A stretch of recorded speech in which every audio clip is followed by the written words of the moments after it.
most of the performances are done at the Kenya National Theatre, but we need to ensure that we have cultural days almost frequently in the counties, and they are organized the way you organize football teams. People should be engaging over the weekends. Artists are there, you pay, and then now from there they receive their pay. And that can only be done with the help and with coordination with the county governments. Go to Millie Odhiambo. Men are our husbands, and they are our fathers, and they are our brothers. They need to engage in income-generating activities. In the ministry, there is a program that is meant to engage the men. I have read somewhere to engage the men in income-generating activities, not to just wait for the women to go for chamas and then they come and beat them because they have money. The other thing they need to do is to involve the men in decision-making. You know, just like in the Bible, when Eve sinned, Adam was just quiet. Men need to come up, give their views. So we will be engaging them as we go, as we do these community-based projects, that we must have men giving their views.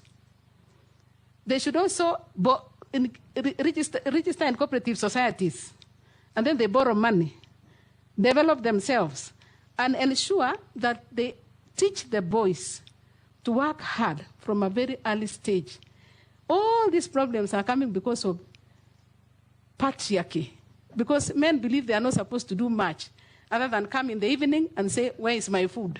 It is a high time they also get engaged. Anna, you know, those are not correct statements. You also know that Eve made Adam make a wrong decision.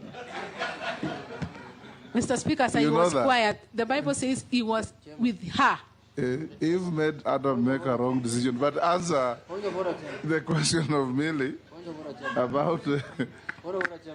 Yes. Thank you. Chairman, I want to bring to the attention of the nominee, even from the composition of this committee, you can see men are more than, they are working harder than women.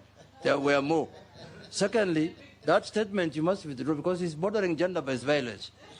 I would like to, thank you, Mr. Speaker. I'll take you back to the 2/3 gender rule. That is where, that's why you are many.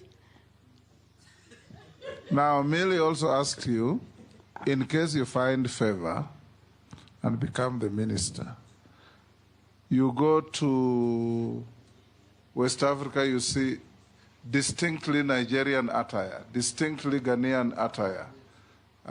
You go to other places, same thing. What you think you need to do to define the Kenyan? That you see a Kenyan walking on the streets of Beijing and you say, this is not just an African, that's a Kenyan. That's what Emilia asked you. Thank you, yes. Dress code, or rather dressing, you can't be able to say this is the kind of an attire that is acceptable, because we have several cultures. We have different cultures. We have Maasais with their culture, we have Kalenjins with their culture, we have Luos with their culture. I think what we can do for the time being, let's just put the flag on our head. Yes, George. Thank you. Thank you very much, Mr. Speaker. Speaker, we will start wearing flags on our heads to distinguish ourselves as Kenyans out there. I think that would be very interesting. Maybe before my brother here asks, just to help for purposes of the future, because I've been very observant, what you have said in just can actually work. Not necessarily by the flag. If you look at the Kalenjins, the Luos, the Kikuyus, they always, especially for the women, they have this sort of a variant of what I've modernized here. In Luo, it's called Ligisa. Mm-hmm. And in Kikuyu, you have it. So women have it, these men have varied. What Jomo Kenyatta used to wear, what Oginga Odinga used to wear. So it used to be worn as a leadership thing, but we can change it and make it a fashion statement. The other thing is, whenever I go out of the country, I see anybody with Kikoi, they are always a Kenyan. You have to answer that. Go on.